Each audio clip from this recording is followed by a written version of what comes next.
ayun mga kablog, una natin gagawin, punta muna tayo sa ating Messenger app.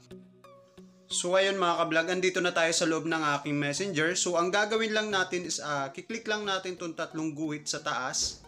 Click natin yan. And then kapag nandito na tayo, click lang natin tong archive. And then ayan mga kablog, dito tayo mapupunta. So lahat ng mga nandito is yan yung mga naka-hide sa Messenger ko. So paano nga ba natin i-hide kagaya ng mga nandito sa loob ng aking archive, yung ka-chat natin para hindi makita. So gagawin natin back tayo and then piliin lang natin yung ka-chat natin na i-hide natin. And gagawin natin, ilo-long press lang natin. Yan. And then makikita natin yung archive. So click natin yan. Ayan. And then mapapansin nyo mga kablog, automatic mawawala yung i-hide natin or yung ka-chat natin na gusto natin i-hide. So paano ba natin siya makikita? Ang gagawin ulit natin, click lang natin yung tatlong guhit sa taas and then click natin yung archive.